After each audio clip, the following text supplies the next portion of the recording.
ಜಾನಪದ ಕಲೆಗಳ ವೈಭವ ಪ್ರಶ್ನೋತ್ತರಗಳು. ಕೃತಿಕಾರರ ಪರಿಚಯ.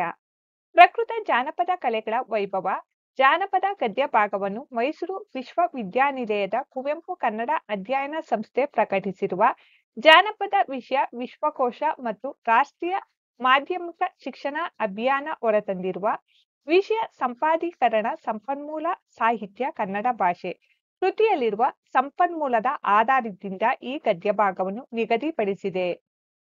ಕೊಟ್ಟಿರುವ ಪ್ರಶ್ನೆಗಳಿಗೆ ಒಂದು ವಾಕ್ಯದಲ್ಲಿ ಉತ್ತರಿಸಿ. ಪ್ರಶ್ನೆ 1. ವೀರಗಾಸೆಯಲ್ಲಿ ಬಳಸುವ ವಾದ್ಯಗಳು ಯಾವುವು? ಉತ್ತರ: ವೀರಗಾಸೆಯಲ್ಲಿ ಬಳಸುವ ವಾದ್ಯಗಳು ಪಂಚವಾದ್ಯಗಳಾದ ತಾಳ, ಶ್ರುತಿ, ಚಾಮಳ, ಓಲಗ ಮತ್ತು ಕರಡೆ. ಪ್ರಶ್ನೆ 2. ಕಂಸಾಳೆ ಎಂಬ ಹೆಸರು ಹೇಗೆ ಬಂದಿತು? ಉತ್ತರ: ಸಂಸ್ಕೃತದ ಕಂಸತಾಳಿಯ ಪದದ ತದ್ಭವ ರೂಪವೇ ಕಂಸಾಳೆ ಎಂದಾಗಿದೆ. ಪ್ರಶ್ನೆ 3. ಡೊಳ್ಳು ಕುಣಿತ ಯಾವ ಸಂಪ್ರದಾಯಕ್ಕೆ ಸೇರಿದ ಕುಣಿತವಾಗಿದೆ? ಉತ್ತರ: ಡೊಳ್ಳು ಕುಣಿತ ಬೀರೇಶ್ವರ ಸಂಪ್ರದಾಯಕ್ಕೆ ಸೇರಿದ ಹಾಲುಮತ ಸಂಪ್ರದಾಯದ ಕುಣಿತವಾಗಿದೆ. ಪ್ರಶ್ನೆ 4. ಬರಮದೇವರ ಗುಡಿಯ ಮುಂದೆ ಡೊಳ್ಳಿನ ಹಾಡುಗಳ ಕಾರ್ಯಕ್ರಮ ಯಾವಾಗ ನಡೆಯುತ್ತದೆ? ಉತ್ತರ: ಬರಮದೇವರ ಗುಡಿಯ ಮುಂದೆ ಡೊಳ್ಳಿನ ಹಾಡುಗಳ ಕಾರ್ಯಕ್ರಮವು ಶ್ರಾವಣ ಸೋಮವಾರ, ಅಮಾವಾಸ್ಯೆಯ ದಿನ ಮತ್ತು ಯುಗಾದಿಯಂದು ಪಲ್ಲಕ್ಕಿ ಉತ್ಸವದ ತರುವಾಯ ನಡೆಯುತ್ತದೆ. ಪ್ರಶ್ನೆ 5. ಯಕ್ಷಗಾನದ 3 ಶೈಲಿಗಳು ಯಾವುವು? ಉತ್ತರ: ಯಕ್ಷಗಾನದ 3 ಶೈಲಿಗಳು ತೆಂಗುತಿಟ್ಟು, ಬಡಗುತಿಟ್ಟು ಮತ್ತು ಬಡಬಡಗುತಿಟ್ಟು. ಕೊಟ್ಟಿರುವ ಪ್ರಶ್ನೆಗಳಿಗೆ 3-4 ವಾಕ್ಯಗಳಲ್ಲಿ ಉತ್ತರಿಸಿ. ಪ್ರಶ್ನೆ 1. ವೀರಗಾಸೆ ಕುಣಿತದ ವೇಷಭೂಷಣಗಳು ಹೇಗಿರುತ್ತವೆ ವಿವರಿಸಿ. ಉತ್ತರ: ವೀರಗಾಸೆ ಕುಣಿತದವರ ವೇಷಭೂಷಣ ವಿಶೇಷವಾಗಿರುತ್ತದೆ. ಬಿಳಿಯ ಪಂಚೆಯ ವೀರಗಚ್ಚೆ, ತಲೆಗೆ ಅರಿಶಿನ ಅಥವಾ ನೀಲಿ ಬಣ್ಣದ ರುಮಾಲು, ಕಾವಿ ಬಣ್ಣದ ಕಸೆಯಂಗಿ, ಕೊರಳಿಗೆ ರುದ್ರಾಕ್ಷಿ ಸರ, ಹಣೆಗೆ ವಿಭೂತಿ, ಕರ್ಣಕುಂಡಲ, ಸೊಂಟಪಟ್ಟಿ, ಬಿಚ್ಚುಗತ್ತಿ ಹಾಗೂ ಕಾಲ್ಗೆಜ್ಜೆ ಧರಿಸುತ್ತಾರೆ. ಪ್ರಶ್ನೆ 2. ದೇವರ ಗುಡ್ಡರಿಗೆ ಕಂಸಾಳೆ ಬಗ್ಗೆ ಇರುವ ಗೌರವ ಭಾವನೆ ಹೇಗೆ ವ್ಯಕ್ತಗೊಂಡಿದೆ ವಿವರಿಸಿ. ಉತ್ತರ: ವೃತ್ತಿ ಗಾಯಕರು ಬಳಸುವ ವಾದ್ಯಗಳಲ್ಲೆಲ್ಲ ಕಾಣಿಕೆ ಪಡೆಯುವ ಪಾತ್ರೆಯಾಗಿಯೂ ಬಳಕೆಯಾಗುವ ಏಕಮಾತ್ರ ಸಾಧನ ಕಂಸಾಳೆ. ಕಂಸಾಳೆಯ ಮಹಿಮೆ ಅಪಾರ ಎಂದು ಭಾವಿಸುವ ಗುಡ್ಡರು ಅದನ್ನು ಪೂಜಿಸುತ್ತಾರೆ. ಕಂಸಾಳೆಯನ್ನು ಕೈಗೆತ್ತಿಕೊಳ್ಳುವ ಮೊದಲು ಏಳ್ಮಲೆ ಎತ್ತಯ್ಯ ನಮ್ಮಪ್ಪಾಜಿ ಮಾಯಗಾರ ಮಹಾದೇವ ನಿನ್ನ ಪಾದವೇ ಗತಿ ಕಾಣಪ್ಪ ಶರಣು ಶರಣಾರ್ಥಿ ಎಂದು ನಮಸ್ಕರಿಸಿ ಕಣ್ಣಿಗೊತ್ತಿಕೊಂಡು ಅನಂತರ ಬಾರಿಸಲು ಪ್ರಾರಂಭಿಸುತ್ತಾರೆ. ಹೀಗೆ ದೇವರ ಗುಡ್ಡರು ಕಂಸಾಳೆ ಬಗ್ಗೆ ಇರುವ ಗೌರವ ಭಾವನೆಯನ್ನು ವ್ಯಕ್ತಗೊಳಿಸುತ್ತಾರೆ. ಪ್ರಶ್ನೆ 3. ಬರಮದೇವರ ಗುಡಿಯ ಮುಂದೆ ಡೊಳ್ಳಿನ ಹಾಡುಗಳ ಕಾರ್ಯಕ್ರಮ ಹೇಗೆ ನಡೆಯುತ್ತದೆ? ಉತ್ತರ: ಬರಮದೇವರ ಗುಡಿಯ ಮುಂದೆ ಭಕ್ತರು ದೇವರ ಮುಮ್ಮೇಳದವರಾಗಿ ಒಬ್ಬರು ಡೊಳ್ಳು ಬಾರಿಸುತ್ತಾ ಹಾಡು ಹಾಡುತ್ತಾರೆ. ಹಿಮ್ಮೇಳದಲ್ಲಿ ಹಲವರು ತಾಳ ಮತ್ತು ಕೊಳಲು ಬಾರಿಸುತ್ತಾ ಮುಮ್ಮೇಳದವರು ಹೇಳಿಕೊಟ್ಟ ಹಾಡಿನ ಭಾಗವನ್ನು ಹೇಳುತ್ತಾರೆ. ಸಾಮಾನ್ಯವಾಗಿ ಹಾಡಿನ ವಿಷಯ ದೈವ ಮಹಿಮೆ ಅಥವಾ ದೈವ ಭಕ್ತರ ಕಥೆಯಾಗಿರುತ್ತದೆ. ಈ ಕಥನ ಕವನಕ್ಕೆ ರಗಳೆಗಳೇ ತಕ್ಕ ದಾಟಿ. ಡೊಳ್ಳಿನ ಹಾಡು ಹೀಗೆ ಪ್ರಾರಂಭವಾಗುತ್ತದೆ. ಸ್ವಾಮಿ ನಮ್ಮಯ್ಯ ದೇವರು ಬಂದಾನ ಬನ್ನಿರೆ, ಗುರುವೇ ನಮ್ಮಯ್ಯ ದೇವರು ಬಂದಾನ ಬನ್ನಿರೆ ಎಂದು ಡೊಳ್ಳಿನ ಹಾಡುಗಳ ಕಾರ್ಯಕ್ರಮ ನಡೆಯುತ್ತದೆ. ಪ್ರಶ್ನೆ 4. ಯಕ್ಷಗಾನದಲ್ಲಿ ತೆಂಗುತಿಟ್ಟು ಮತ್ತು ಬಡಗುತಿಟ್ಟುಗಳ ವೈಶಿಷ್ಟ್ಯವೇನು ವಿವರಿಸಿ. ಉತ್ತರ: ಯಕ್ಷಗಾನವು ತೆಂಗುತಿಟ್ಟು ಮತ್ತು ಬಡಗುತಿಟ್ಟುಗಳ ವೈಶಿಷ್ಟ್ಯವನ್ನು ಹೊಂದಿದೆ. ಯಕ್ಷಗಾನದಲ್ಲಿ ತೆಂಗುತಿಟ್ಟಿನ ಚೆಂಡೆ ವಾದಕನಿಗೆ ಆಸನ ವ್ಯವಸ್ಥೆ ಇರುವುದಿಲ್ಲ. ಪಾತ್ರಧಾರಿಗಳಿಗೆ ಒಂದು ಆಸನವಿರುತ್ತದೆ. ಬಡಗುತಿಟ್ಟಿನಲ್ಲಿ ಇದರ ಬದಲಿಗೆ ರಥದ ಆಕೃತಿಯ ಆಸನವನ್ನು ಸಾಂಪ್ರದಾಯಿಕವಾಗಿ ಬಳಸುತ್ತಾರೆ. ತೆಂಗಿನಲ್ಲಿ ಅರ್ಥಗಾರಿಕೆಗೆ ಪ್ರಾಧಾನ್ಯ ಇದ್ದು ದೊಡ್ಡ ದೊಡ್ಡ ಹೆಜ್ಜೆ ಹಾಕಿ ಗಿರಿಕಿ ಹೊಡೆಯುವುದು ಇದರ ವೈಶಿಷ್ಟ್ಯ. ಬಡಗಿನಲ್ಲಿ ಕುಣಿತ ಹಾಗೂ ಅಭಿನಯಕ್ಕೆ ಪ್ರಾಧಾನ್ಯ ಇದ್ದು ಚಕ್ರಮಂಡಿ ಕುಣಿತವಿರುತ್ತದೆ. ಪ್ರಶ್ನೆ 5. ಚೌಕಿಯಲ್ಲಿ ನಡೆಯುವ ವಿಶೇಷಗಳೇನು ವಿವರಿಸಿ. ಉತ್ತರ: ರಂಗಸ್ಥಳ ಸಮೀಪವಿರುವ ನೇಪಥ್ಯವೇ ಚೌಕಿ ಅಥವಾ ಬಣ್ಣದ ಮನೆ. ಭಾಗವತರು ಹಿಮ್ಮೇಳ ಹಾಗೂ ಪಾತ್ರಧಾರಿಗಳೊಂದಿಗೆ ಇಲ್ಲಿಗೆ ಆಗಮಿಸುತ್ತಾರೆ. ಪಾತ್ರಧಾರಿಗಳು ತಮ್ಮ ಬಣ್ಣವನ್ನು ಇಲ್ಲಿ ತಾವೇ ಹಂಚಿಕೊಳ್ಳುತ್ತಾರೆ. ಮೊದಲು ಚೌಕಿಯಲ್ಲಿ ಗಣಪತಿ ಪೂಜೆ ನಡೆಯುತ್ತದೆ. ತದನಂತರ ಕೋಡಂಗಿಗಳು ರಂಗ ಪ್ರವೇಶಿಸುವರು. ಈ ಪ್ರಶ್ನೆಗಳಿಗೆ 8-10 ವಾಕ್ಯಗಳಲ್ಲಿ ಉತ್ತರಿಸಿ. ಪ್ರಶ್ನೆ 1. ವೀರಗಾಸೆ ನರ್ತಕನ ಒಡಪಿನೊಂದಿಗಿನ ಕುಣಿತ ಹೇಗಿರುತ್ತದೆ? ಉತ್ತರ: ಆಹಾಹ ರುದ್ರ ಆಹಾಹ ದೇವ ಎಂದು ವೀರಗಾಸೆಯ ನರ್ತಕ ಹೇಳುವ ಒಡಪಿನೊಂದಿಗೆ ಕುಣಿತ ಪ್ರಾರಂಭವಾಗುತ್ತದೆ. ಈ ಕುಣಿತದಲ್ಲಿ ವೀರಭದ್ರ ಹುಟ್ಟಿದ ಸಂದರ್ಭದ ವರ್ಣನೆ ಹೀಗಿದೆ. ವೀರಭದ್ರ ದೇವರು ಹುಟ್ಟಿದ ರೂಪ ಎಂತು ಎಂದೊಡೆ ಹುಟ್ಟಿದಾಗಲೇ ಹೂವಿನಗಾಸೆ ಮಂಜುಳಗಾಸೆ ಬ್ರಹ್ಮಗಾಸೆ ವಿಷ್ಣುಗಾಸೆ ರುದ್ರಗಾಸೆ ಮೆಟ್ಟಿದ ಹೊನ್ನಾವಿಗೆ 1000 ಶಿರ 3000 ನಯನ 2000 ಭುಜ ಕೆಕ್ಕರಿಸಿದ ಕಣ್ಣು ಜಂಬುಮಂಡೆ ಇಂತಪ್ಪ ಶ್ರೀ ವೀರಭದ್ರ ದೇವರು ಹೋಮದ ಕುಂಡದ ಒಳಗೆ ಹೇಗೆ ಬರುತ್ತಾರೆಂದರೆ ಚಾಮರ ಹಾಗೂ ಕರಡೆಯ ಬಡಿತ ಇವರ ಕುಣಿತಕ್ಕೆ ಸ್ಫೂರ್ತಿ ನೀಡುತ್ತದೆ. 4-5 ಗತಿಗಳಲ್ಲಿರುವ ವೀರಗಾಸೆಯ ಕುಣಿತದಲ್ಲಿ ಒಂದೊಂದು ಗತಿಯ ಕುಣಿತದ ಅನಂತರ ಮತ್ತೊಬ್ಬ ನರ್ತಕ ಒಡಪು ಹೇಳುತ್ತಾನೆ. ಒಡಪು ಮುಗಿಯುತ್ತಿದ್ದಂತೆ ವಾದ್ಯಗಳ ಗೋರ್ಗರೆತದೊಂದಿಗೆ ಮುಂದಿನ ಗತಿ ಕುಣಿತ ಪ್ರಾರಂಭವಾಗುತ್ತದೆ. ಗತಿಯಿಂದ ಗತಿಗೆ ಕುಣಿತ ಬಡಿತಗಳ ವೇಗ ಹೆಚ್ಚುತ್ತಾ ಹೋಗುತ್ತದೆ. ವೀರಗಾಸೆಯ ನರ್ತಕನು ದಕ್ಷಯಾಗ ವೀರಭದ್ರನ ಜನನ ಮತ್ತು ವೀರಭದ್ರನ ವಿಜಯ ಮುಂತಾದ ಒಡಪುಗಳನ್ನು ಹೇಳುತ್ತಾನೆ. ಮತ್ತೊಬ್ಬ ವ್ಯಕ್ತಿ ಬಲರೇ ವೀರ ಆಹಾಹಾ ವೀರ ಎಂದು ಕಾಕು ಹಾಕುತ್ತಾ ಜಾಗಟೆ ಬಡಿಯುತ್ತಾ ನಿಧಾನವಾಗಿ ವೀರಭದ್ರನ ಸುತ್ತ ತಿರುಗುತ್ತಾನೆ. ಪ್ರಶ್ನೆ 2. ಬೀಸು ಕಂಸಾಳೆಯ ವೈಶಿಷ್ಟ್ಯತೆಯನ್ನು ವಿವರಿಸಿ. ಉತ್ತರ. ಬೀಸು ಕಂಸಾಳೆ ದೇವರಗುಡ್ಡರ ವಿಶಿಷ್ಟ ನೃತ್ಯ. ಕರ್ನಾಟಕದ ಜಾನಪದ ನೃತ್ಯಗಳಲ್ಲಿ ಪೂರ್ವವಾದುದು. ಇದರಲ್ಲಿ ಚಾರ್ಬಟ್ಲು ತಟ್ಬಟ್ಲು ಮುಂತಾದ ಬಗೆಗಳಿವೆ. 4 ಮಂದಿ ಗುಡ್ಡರು ಒಂದು ಕಡೆ ನಿಂತು ಲಿಂಗಬಾ ಮುದ್ದು ಲಿಂಗಬಾ ನಮ್ಮ ಮುದ್ದು ಮಾದಯ್ಯನ ಲಿಂಗಬಾ ಎಂದು ಆಡುತ್ತಾರೆ. ಕಂಸಾಳೆ ಇಳಿದ ಗುಡ್ಡ ತಾಳಕ್ಕೆ ತಕ್ಕಂತೆ ವಿವಿಧ ವಿನ್ಯಾಸದಲ್ಲಿ ಬಾರಿಸುತ್ತಾ ಕುಣಿಯುತ್ತಾನೆ. ತಲೆಯ ಮೇಲೆ ಬೆನ್ನ ಹಿಂದೆ ಕಾಲ ಕೆಳಗೆ ಕುಳಿತು ನಿಂತು ಬಾಗಿ ಬಳುಕಿ ತೀವ್ರಗತಿಯಲ್ಲಿ ನರ್ತಿಸುವ ಭಂಗಿ ಆಶ್ಚರ್ಯಕರ ಹಾಗೂ ಅದ್ಭುತ. ಒಮ್ಮೊಮ್ಮೆ ಇಬ್ಬರು ಗುಡ್ಡರು ಕಲೆತು ನರ್ತಿಸುವುದುಂಟು. ಒಬ್ಬರ ಕಂಸಾಳೆಗೆ ಮತ್ತೊಬ್ಬರು ಕುಂಟುತ್ತಾ ಕುಣಿಯುವ ವೈಖರಿ ಆಕರ್ಷಕವಾಗಿರುತ್ತದೆ. ಪ್ರಶ್ನೆ 3. ಡೊಳ್ಳು ಬಾರಿಸುವ ಕಲಾವಿದರ ವೇಷಭೂಷಣಗಳು ಹೇಗಿರುತ್ತವೆ. ಉತ್ತರ. ಡೊಳ್ಳು ಕುಣಿತ ಜಾನಪದ ಕಲೆಗಳಲ್ಲಿ ವಿಶಿಷ್ಟವಾದುದು. ಇದು ವಾದ್ಯ ಪ್ರಧಾನ ಕಲೆ. ಬೀರೇಶ್ವರ ಸಂಪ್ರದಾಯಕ್ಕೆ ಸೇರಿದ ಹಾಲುಮತ ಸಮುದಾಯದ ಕುಣಿತ. ಡೊಳ್ಳು ಚರ್ಮವಾದ್ಯ. ಕೊಳ್ಳು ಪಗಡದ 2 ಬಾಯಿಗಳಿಗೆ ತೊಗಲು ಹೊದಿಸಿದ 2 ಪರದೆಗಳನ್ನಿಟ್ಟು ಹಗ್ಗದಿಂದ ಬಿಗಿದಿರುತ್ತಾರೆ. ಸಾಮಾನ್ಯವಾಗಿ ಡೊಳ್ಳು ಬಾರಿಸುವವರು ದೇಹದ ಮೇಲುಭಾಗಕ್ಕೆ ಕರಿಯ ಕಂಬಳಿಯನ್ನು, ಸೊಂಟದ ಭಾಗಕ್ಕೆ ಮೊಣಕಾಲು ಮೇಲೆ ಬರುವಂತೆ ಕಚ್ಚೆ ಪಂಚೆಯನ್ನು ಉಡುತ್ತಾರೆ. ಕೆಲವೊಮ್ಮೆ ಹುಲಿಯ ಚರ್ಮದ ರೀತಿಯ ಉಡುಪನ್ನು ಧರಿಸುತ್ತಾರೆ. ಕುಣಿತದ ಕಾಲಕ್ಕೆ ವಾದ್ಯಗಾರರು ಹಸಿರು ಇಲ್ಲವೇ ಕೆಂಪು ಬಣ್ಣದ ಗರ್ಗರಿ ಅಂಗಿ ಟೋಪಿಗೆ ತೊಡುವರು. 2 ಕಾಲುಗಳಲ್ಲೂ ಅದೇ ಬಣ್ಣದ ಕರವಸ್ತ್ರ ಹಿಡಿದಿರುತ್ತಾರೆ. ಕುಣಿತಕ್ಕೆ ಹಿನ್ನೆಲೆಯಾಗಿ ಡೊಳ್ಳು, ತಾಳ ಮತ್ತು ಕೊಳಲು ಇರುತ್ತವೆ. ಪ್ರಶ್ನೆ 4. ಯಕ್ಷಗಾನದ ವೈಶಿಷ್ಟ್ಯ ಹಾಗೂ ಪೂರ್ವರಂಗದ ಉದ್ದೇಶವೇನು. ಉತ್ತರ. ಯಕ್ಷಗಾನ ನೃತ್ಯ ಪ್ರಧಾನ ಕಲೆ. ಯಕ್ಷಗಾನದ ಪೂರ್ವರಂಗ ವಿಶಿಷ್ಟವಾದುದು. ಮೊದಲು ಚೌಕಿಯಲ್ಲಿ ಗಣಪತಿ ಪೂಜೆ ನಡೆಯುತ್ತದೆ. ನಂತರ ಕೋಡಂಗಿಗಳು ರಂಗ ಪ್ರವೇಶಿಸುವರು. ಗಣಪತಿ ಸ್ತುತಿಯ ಬಳಿಕ ವಿಷ್ಣು, ಪರಮೇಶ್ವರ, ದುರ್ಗೆ ಮೊದಲಾದ ದೇವತೆಗಳನ್ನು ಸ್ತುತಿಯನ್ನು ಭಾಗವತರು ಮಾಡುತ್ತಾರೆ. ಹಾಡಿನ ನಂತರ ಭಾಗವತರಿಂದ ಸಭಾ ವಂದನೆ. ಆನಂತರ ಕೋಡಂಗಿಗಳು ಕುಣಿದು ಕುಪ್ಪಳಿಸಿ ಪ್ರೇಕ್ಷಕರನ್ನು ರಂಜಿಸುತ್ತಾರೆ. ನಂತರ ಬಾಲಗೋಪಾಲರ ಆಗಮನ ಹಾಗೂ ಸ್ತ್ರೀ ವೇಷಗಳ ಕುಣಿತ. ಪುರುಷರೇ ಸ್ತ್ರೀ ವೇಷ ಹಾಕುವುದು ಯಕ್ಷಗಾನದ ವಿಶಿಷ್ಟ.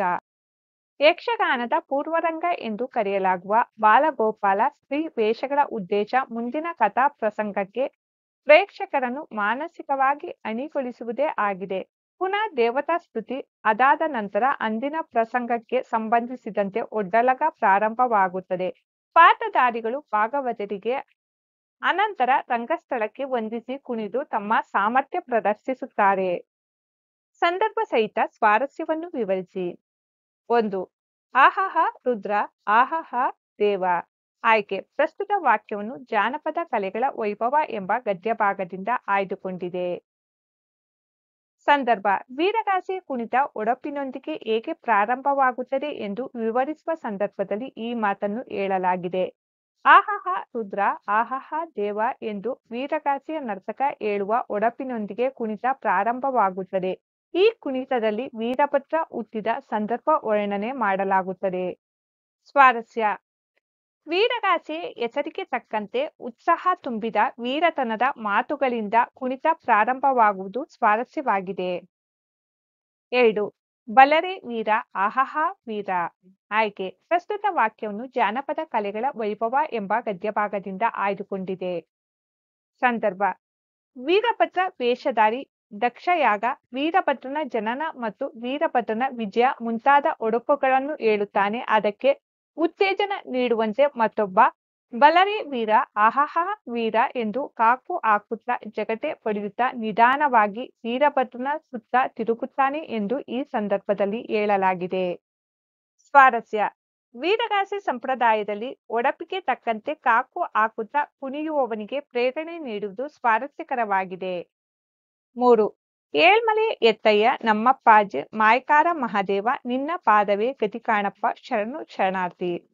ಆಯ್ಕೆ ಪ್ರಸ್ತುತ ವಾಕ್ಯವನ್ನು ಜಾನಪದ ಕಲೆಗಳ ವೈಭವ ಎಂಬ ಗದ್ಯಭಾಗದಿಂದ ಆಯ್ದುಕೊಂಡಿದೆ. ಸಂದರ್ಭ ಕಂಸಾಳೆಯ ಗುಡ್ಡರು ತಮ್ಮ ಪವಿತ್ರ ಸಾಧನವಾದ ಕಂಸಾಳೆಯನ್ನು ಭಕ್ತಿ ಮತ್ತು ಗೌರವ ಭಾವನೆಯಿಂದ ಕಾಣುವ ಬಗೆಯನ್ನು ತಿಳಿಸುವ ಸಂದರ್ಭದಲ್ಲಿ ಈ ಮಾತನ್ನು ಉದಾಹರಿಸಲಾಗಿದೆ. ಸ್ವಾರಸ್ಯ ಕಂಸಾಳೆ ಗುಡ್ಡರಿಗೆ ಕಂಸಾಳೆ ಹಾಗೂ ಮಹಾದೇವರ ಬಗ್ಗೆ ಹೊಂದಿರುವ ಭಕ್ತಿ ಗೌರವಗಳು ಈ ಮಾತುಗಳಲ್ಲಿ ಸ್ವಾರಸ್ಯಕರವಾಗಿ ವ್ಯಕ್ತವಾಗಿದೆ. 4. ಸ್ವಾಮಿ ನಮ್ಮಯ್ಯ ದೇವರು ಬಂದಾನ ಬನ್ನಿರೆ. ಆಯ್ಕೆ ಈ ವಾಕ್ಯವನ್ನು ಜಾನಪದ ಕಲೆಗಳ ವೈಭವ ಎಂಬ ಗದ್ಯಭಾಗದಿಂದ ಆಯ್ದುಕೊಂಡಿದೆ. ಸಂದರ್ಭ ಶ್ರಾವಣ ಸೋಮವಾರ ಅಮಾವಾಸ್ಯೆ ದಿನ ಮತ್ತು ಯುಗಾದಿಯಂದು ಪಲ್ಲಕ್ಕಿ ಉತ್ಸವದ ತರುವಾಯ ಭ್ರಮರದೇವರ ಗುಡಿಯ ಮುಂದೆ ಡೊಳ್ಳಿನ ಹಾಡುಗಳ ಕಾರ್ಯಕ್ರಮ ನಡೆಯುತ್ತದೆ. ಆ ಸಂದರ್ಭದಲ್ಲಿ ಈ ಮೇಲಿನಂತೆ ಡೊಳ್ಳಿನ ಹಾಡು ಪ್ರಾರಂಭವಾಗುತ್ತದೆ. ಸ್ವಾರಸ್ಯ ಡೊಳ್ಳು ಕುಣಿತದಲ್ಲಿ ಹೇಳುವ ಕಥನ ಕವನಗಳಿಗೆ ರಗಳೆ ಬಳಸಿರುವುದು ಹಾಗೂ ತಾಳ ಮೇಳದಿಂದ ಕೂಡಿದ ಹಾಡನ್ನು ಜತನವಾಗಿ ಕಾಯ್ದುಕೊಂಡು ಬಂದಿರುವುದು ಸ್ವಾರಸ್ಯಕರವಾಗಿದೆ. 5. ದುಷ್ಟ ನಿಗ್ರಹ ಶಿಷ್ಟ ಪರಿಪಾಲನೆ. ಆಯ್ಕೆ ಈ ವಾಕ್ಯವನ್ನು ಜಾನಪದ ಕಲೆಗಳ ವೈಭವ ಎಂಬ ಗದ್ಯದಿಂದ ಆಯ್ದುಕೊಂಡಿದೆ. ಸಂದರ್ಭ ಯಕ್ಷಗಾನ ಜನರಲ್ಲಿ ಧಾರ್ಮಿಕ ಮತ್ತು ನೀತಿ ಪ್ರಜ್ಞೆಗಳನ್ನು ಬೆಳೆಸಲು ಸಹಕಾರಿಯಾಗಿದ್ದು ಯಕ್ಷಗಾನ ಪ್ರಸಂಗ ರಚಿಸಿದವರು ಈ ಮೇಲಿನಂತೆ ತತ್ವಗಳನ್ನು ಪ್ರಸಂಗದಲ್ಲಿ ಅಳವಡಿಸಿರುತ್ತಾರೆ. ಸ್ವಾರಸ್ಯ ಯಕ್ಷಗಾನ ಕೇವಲ ಮನರಂಜನೆ ಮಾತ್ರವಾಗಿರದೆ ಜನರಲ್ಲಿ ಧಾರ್ಮಿಕ ಮತ್ತು ನೀತಿ ಪ್ರಜ್ಞೆಯ ಮೌಲ್ಯಗಳನ್ನು ಬೆಳೆಸುವ ಮಾಧ್ಯಮವಾಗಿರುವುದು ಸ್ವಾರಸ್ಯಕರವಾಗಿದೆ. ಕೊಟ್ಟಿರುವ ಪ್ರತಿಯೊಂದು ಪ್ರಶ್ನೆಗೂ 4 ಸಂಭಾವ್ಯ ಉತ್ತರಗಳನ್ನು ನೀಡಿದೆ. ಅವುಗಳಲ್ಲಿ ಸೂಕ್ತ ಉತ್ತರವನ್ನು ಆರಿಸಿ ಬರೆಯಿರಿ. 1. ವೀರಗಾಸೆ ಡ್ಯಾಸ್ ಸಂಪ್ರದಾಯಕ್ಕೆ ಸೇರಿದ ನೃತ್ಯ. ಉತ್ತರ ಶೈವ. 2. ಕಂಸಾಳೆ ಗುಡ್ಡರು ಕಂಸಾಳೆಯನ್ನು ಕೈಗೆತ್ತಿಕೊಳ್ಳುವ ಮೊದಲು ಡ್ಯಾಸ್ ದೇವರನ್ನು ಸ್ಮರಿಸುತ್ತಾರೆ. ಉತ್ತರ ಮಹದೇಶ್ವರ. 3. ಡೊಳ್ಳು ಕುಣಿತದ ಕಲಾವಿದರು ಆಡುವ ವೀರೇಶ್ವರ ದೇವರ ಹಾಡು ಡ್ಯಾಸ್ಗೆ ಉದಾಹರಣೆ. ಉತ್ತರ ಕಾವ್ಯಗೀತೆ. 4. ಯಕ್ಷಗಾನದಲ್ಲಿ ರಂಗಸ್ಥಳದ ಸಮೀಪವಿರುವ ನೈಪಥ್ಯವನ್ನು ಡ್ಯಾಸ್ ಎಂದು ಕರೆಯುತ್ತಾರೆ. ಉತ್ತರ ಚೌಕಿ. ವಂದಿಸಿ ಬರೆಯಿರಿ. ವಂದಿಸಿ ಬರೆಯಲಾಗಿದೆ. ವೀರಭದ್ರ ಒಡಪು, ಕಂಸಾಳೆ ಕಂಸತಾಳ್ಯ, ಡೊಳ್ಳು ಚರ್ಮವಾದ್ಯ, ಯಕ್ಷಗಾನ ಭಾಗವತ, ಮಹದೇಶ್ವರ ಏಳ್ಮಲೆ ಎತ್ತಯ್ಯ. ಭಾಷಾ ಚಟುವಟಿಕೆ ಕೊಟ್ಟಿರುವ ಪ್ರಶ್ನೆಗಳಿಗೆ ಉತ್ತರ ಬರೆಯಿರಿ. ಪ್ರಶ್ನೆ 1. ಕ್ರಿಯಾಪದ ಎಂದರೇನು? ಉತ್ತರ ಕ್ರಿಯೆ ಪೂರ್ಣಗೊಂಡಿರುವ ಅರ್ಥವನ್ನು ಸೂಚಿಸಬಲ್ಲ ಪದವೇ ಕ್ರಿಯಾಪದ. ಪ್ರಶ್ನೆ 2. ಕ್ರಿಯಾ ಪ್ರಕೃತಿ ಎಂದರೇನು? ಉದಾಹರಣೆ ಕೊಡಿ. ಉತ್ತರ ಕ್ರಿಯಾರ್ಥವನ್ನು ಸೂಚಿಸುವ ಪ್ರತ್ಯಯವನ್ನು ಹೊಂದದಿರುವ ಪದವೇ ಕ್ರಿಯಾ ಪ್ರಕೃತಿ ಅಥವಾ ಧಾತು ಎನ್ನುವರು. ಉದಾಹರಣೆಗೆ ರಾಮನು ಗಿಡವನ್ನು ಕಡಿದು. ಇಲ್ಲಿ ಕಡಿದು ಕ್ರಿಯಾ ಪ್ರಕೃತಿಯಾಗಿದೆ. ಪ್ರಶ್ನೆ 3. ಸಕರ್ಮಕ ಧಾತುವನ್ನು ಉದಾಹರಣೆ ಸಹಿತ ವಿವರಿಸಿ. ಉತ್ತರ ಕರ್ಮ ಪದವನ್ನು ಬಳಸುವ ಧಾತುಗಳೇ ಸಕರ್ಮಕ ಧಾತುಗಳು. ಉದಾಹರಣೆಗೆ ವಿದ್ಯಾರ್ಥಿಗಳು ಆಟವನ್ನು ಆಡಿದರು. ಪ್ರಶ್ನೆ 4. ಅಕರ್ಮಕ ಧಾತುಗಳಿಗೆ 5 ನಿದರ್ಶನಗಳನ್ನು ಕೊಡಿ. ಉತ್ತರ ಕರುವು ಓಡಿತು, ವೈದ್ಯನು ಬದುಕಿದನು, ಬಂಗಾರ ಹೊಳೆಯುತ್ತದೆ, ಎಮ್ಮೆಯು ಸತ್ತಿತು, ಕೂಸು ಮಲಗಿತು. ಕೊಟ್ಟಿರುವ ವಾಕ್ಯಗಳಲ್ಲಿ ಸಕರ್ಮಕ ಮತ್ತು ಅಕರ್ಮಕ ಧಾತುಗಳನ್ನು ಗುರುತಿಸಿ ಬರೆಯಿರಿ. ಗುರುತಿಸಿ ಬರೆಯಲಾಗಿದೆ. ಸಕರ್ಮಕ ಧಾತುಗಳು ವಿದ್ಯಾರ್ಥಿನಿಯರು ಆಟವನ್ನು ಆಡಿದರು, ರೈತನು ಹೊಲವನ್ನು ಉಳುತ್ತಾನೆ. ಅಕರ್ಮಕ ಧಾತುಗಳು ಗಾಳಿಯು ಬೀಸುತ್ತಿದೆ, ಹಕ್ಕಿಗಳು ಚಿಲಿಪಿಲಿ ಹುಟ್ಟಿವೆ. ಕೊಟ್ಟಿರುವ ವಿಷಯಗಳನ್ನು ಕುರಿತು ಪ್ರಬಂಧ ಬರೆಯಿರಿ. ಪ್ರಬಂಧ ಸಾವಯವ ಕೃಷಿ ಪೀಠಿಕೆ ಆಧುನಿಕ ಕೃಷಿಯಲ್ಲಿ ರಾಸಾಯನಿಕಗಳ ವಿವೇಚನೆ ಇಲ್ಲದ ಬಳಕೆಯು ಪರಿಸರಕ್ಕೆ ಹಾನಿಯುಂಟು ಮಾಡುತ್ತದೆ. ಇದು ಭೂಮಿಯ ಫಲವತ್ತತೆಯ ಅನತಿಗೆ ಕಾರಣವಾಗಿದೆ ಮತ್ತು ಇದು ಮಾನವನ ಆರೋಗ್ಯದ ಮೇಲೆ ಕೆಟ್ಟ ಪರಿಣಾಮ ಬೀರುತ್ತಿದೆ. ಕಾರ್ಖಾನೆಗಳಲ್ಲಿ ತಯಾರಿಸುವ ರಾಸಾಯನಿಕ ಗೊಬ್ಬರಗಳು, ಬೆಳವಣಿಗೆ ನಿಯಂತ್ರಕಗಳು ಮತ್ತು ಕೀಟನಾಶಕಗಳನ್ನು ಬಳಸದೆ ಜೈವಿಕ ಗೊಬ್ಬರಗಳನ್ನು ಬಳಸುವ ಕೃಷಿ ಪ್ರಕ್ರಿಯೆಯನ್ನು ಸಾವಯವ ಕೃಷಿ ಎಂದು ಕರೆಯಲಾಗುತ್ತದೆ. ಇದು ಭೂಮಿಯ ಫಲವತ್ತತೆಯನ್ನು ಹೆಚ್ಚಿಸುತ್ತದೆ, ಪರಿಸರವನ್ನು ಕಲುಷಿತ ಮುಕ್ತವಾಗಿಸುತ್ತದೆ, ನಮ್ಮ ಆರೋಗ್ಯದ ಮೇಲೆ ಒಳ್ಳೆಯ ಪರಿಣಾಮ ಬೀರುತ್ತದೆ. ವಿಷಯ ವಿವರಣೆ: ಬೆಳೆಯುತ್ತಿರುವ ಜನಸಂಖ್ಯೆಯ ಹಸಿವನ್ನು ಪೂರೈಸಲು ಕೃತಕ ವಿಧಾನಗಳ ಮೂಲಕ ಬೆಳೆ ಉತ್ಪಾದನೆಯನ್ನು ಹೆಚ್ಚಿಸಲು ಮತ್ತು ಉತ್ಪಾದನೆಯ ಸಮಯವನ್ನು ಕಡಿಮೆ ಮಾಡಲು ಹಾನಿಕಾರಕ ಕೃಷಿ ಪದ್ಧತಿಗಳನ್ನು ಬಳಸಲಾಗಿದೆ. ಬೆಳೆಗಳ ಉತ್ಪಾದನಾ ದರವನ್ನು ಸುಧಾರಿಸಲು ರಾಸಾಯನಿಕ ಗೊಬ್ಬರಗಳು, ಹಾನಿಕಾರಕ ಕೀಟನಾಶಕಗಳು, ಶಿಲೀಂಧ್ರನಾಶಕಗಳನ್ನು ಬಳಸಲಾಗುತ್ತಿದೆ. ತಂತ್ರಗಳು ರೈತರಿಗೆ ತಮ್ಮ ಇಳುವರಿಯನ್ನು ಸುಧಾರಿಸಲು ಸಹಾಯ ಮಾಡಬಹುದಾದರೂ ಅವು ಪ್ರಕೃತಿಯಲ್ಲಿ ದುಷ್ಪರಿಣಾಮ ಬೀರುತ್ತವೆ ಮತ್ತು ನಾವು ಸೇವಿಸುವ ಆಹಾರದಲ್ಲಿ ವಿಷವನ್ನು ಉಂಟುಮಾಡಬಹುದು. ಆದ್ದರಿಂದ ಮಾನವ ನಾಗರಿಕತೆಯ ಮೇಲೆ ಈ ದುರಂತವನ್ನು ತಡೆಗಟ್ಟಬೇಕಾದರೆ ಸಾವಯವ ಕೃಷಿಯನ್ನು ಅಳವಡಿಸಿಕೊಳ್ಳಬೇಕು. ಉಪಸಂಹಾರ: ಸಾವಯವ ಕೃಷಿಯಿಂದ ಉತ್ಪಾದನೆ ಹೆಚ್ಚುತ್ತದೆ, ದುಬಾರಿ ಗೊಬ್ಬರದ ಅವಶ್ಯಕತೆ ಇರುವುದಿಲ್ಲ, ರೋಗಗಳು ಕಡಿಮೆ ಆಗುತ್ತವೆ, ಒಟ್ಟಿನಲ್ಲಿ ಹಳ್ಳಿಗರ ಆದಾಯ ಹೆಚ್ಚುತ್ತದೆ. ಇದರ ನೇರ ಪರಿಣಾಮವನ್ನು ದೇಶದ ಪ್ರಗತಿಯಲ್ಲಿ ಕಾಣಬಹುದು. ನಮ್ಮ ಕೃಷಿ, ಪರಿಸರ ವ್ಯವಸ್ಥೆ ಮತ್ತು ಜೀವ ವೈವಿಧ್ಯವನ್ನು ಉಳಿಸಲು ಸಹಾಯ ಮಾಡುವ ಸಾವಯವ ಕೃಷಿಯನ್ನು ಪ್ರಚಾರ ಮಾಡಲು ಸರ್ಕಾರಗಳು ಮತ್ತು ಅಂತಾರಾಷ್ಟ್ರೀಯ ಸಮುದಾಯಗಳು ರೈತರಿಗೆ ಆರ್ಥಿಕವಾಗಿ ಸಹಾಯ ಮಾಡಬೇಕು. ಪ್ರಬಂಧ ಮಳೆ ನೀರು ಕೊಯ್ಲು. ಪ್ರಬಂಧ ಮಳೆ ನೀರು ಕೊಯ್ಲು. ಪೀಠಿಕೆ: ಭಾರತವು ಕೃಷಿ ಪ್ರಧಾನವಾದಂತಹ ದೇಶ. ಇಲ್ಲಿನ ಜನರು ಬಹುತೇಕವಾಗಿ ಕೃಷಿಯನ್ನು ಅವಲಂಬಿಸಿದ್ದಾರೆ. ಭಾರತವು ಕೃಷಿಗೆ ಪ್ರಾಚೀನ ಕಾಲದಿಂದಲೂ ಮಳೆಯೇ ಜೀವನಾಡಿಯಾಗಿದೆ. ವಿವರಣೆ: ಇತ್ತೀಚೆಗೆ ನೀರಾವರಿಯಲ್ಲಿ ಗಣನೀಯ ಬದಲಾವಣೆ ಆಗಿದ್ದು, ಇಂದು ಕೃಷಿಯು ಕಾಲುವೆಗಳ ನೀರಿನಿಂದ ಒಂದರ್ಧ ಪ್ರಮಾಣದಲ್ಲಿ ಸಾಗಿದರೆ, ಕೊಳವೆ ಬಾವಿ ಹಾಗೂ ಬಾವಿಗಳಿಂದ ಇನ್ನರ್ಧ ಪ್ರಮಾಣ ಸಾಗಿದೆ.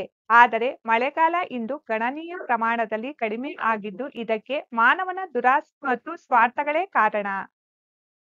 ಅಡವಿಯನ್ನು ಕಡಿದು ವೃಕ್ಷ ಸಂಪತ್ತನ್ನು ಕಡಿಮೆಗೊಳಿಸಿರುವುದೇ ಮಳೆಯ ಪ್ರಮಾಣ ಕಡಿಮೆ ಆಗಿರುವುದಕ್ಕೆ ಮುಖ್ಯ ಕಾರಣ. ಆದ್ದರಿಂದ ಮಳೆ ನೀರಿನ ಕೊಯ್ಲು ಇಂದು ನೀವು ಮಾಡಲೇಬೇಕಾಗಿದೆ. ಇಂದು ಎಲ್ಲಾ ಕಡೆಯೂ ಭವ್ಯವಾದ ಕಾಂಕ್ರೀಟ್ ಕಟ್ಟಡಗಳು ತಲೆ ಎತ್ತುತ್ತಿವೆ. ಇದನ್ನು ಕಾಂಕ್ರೀಟ್ ಕಾಡು ಎಂದು ಕರೆದರೆ ತಪ್ಪಾಗಲಿಕ್ಕಿಲ್ಲ. ಮಳೆ ಎಂದಾಗ ಈ ಕಟ್ಟಡಗಳ ಮುಖಾಂತರ ಹರಿದು ವ್ಯರ್ಥವಾಗಿ ಪೋಲಾಗುತ್ತಿರುವ ನೀರನ್ನು ಬಾವಿಗಳಿಗೆ, ಕೊಳವೆ ಬಾವಿಗಳಿಗೆ ಉಪಯೋಗಿಸಿಕೊಂಡರೆ ಮಳೆ ನೀರಿನ ಸದುಪಯೋಗವಾಗುತ್ತದೆ. ಇತ್ತೀಚೆಗೆ ಕೃಷಿ ಹೊಂಡಗಳ ನಿರ್ಮಾಣ ಭರದಿಂದ ಸಾಗುತ್ತಿರುವುದನ್ನು ನಾವು ಕಾಣುತ್ತೇವೆ. ಭೂಮಿಯ ಇಳಿಜಾರು ಪ್ರದೇಶಗಳಲ್ಲಿ ಕೆರೆಗಳನ್ನು ನಿರ್ಮಿಸಿ ಅದರಲ್ಲಿ ನೀರನ್ನು ಸಂಗ್ರಹಿಸುವುದು. ಮಳೆಯ ಪ್ರಮಾಣವು ಕಡಿಮೆ ಅನಿಸಿದಾಗ ಆ ನೀರನ್ನು ಪಂಪ್ಗಳ ಮೂಲಕ ಕೃಷಿಗೆ ಉಪಯೋಗಿಸಿ ಬೆಳೆಯನ್ನು ತೆಗೆಯುವುದು ಇದರ ಉದ್ದೇಶವಾಗಿದೆ. ಉಪಸಂಹಾರ: ನಮ್ಮ ಮನೆಗಳ ಬೋರ್ಗಳು, ಬಾವಿಗಳು ಇನ್ನೂ ಸಶಕ್ತಗೊಳಿಸಬೇಕಾದರೆ ಮಳೆ ನೀರಿನ ಕೊಯ್ಲು ಅತ್ಯವಶ್ಯಕವಾಗಿದೆ. ಮಕ್ಕಳೇ, ಈ ನೋಟ್ಸ್ನಲ್ಲಿ ಯಾವುದಾದರೂ ತಪ್ಪುಗಳಿದ್ದರೆ ತಪ್ಪದೇ ಕಮೆಂಟ್ಸ್ ಬಾಕ್ಸ್ನಲ್ಲಿ ತಿಳಿಸಿ.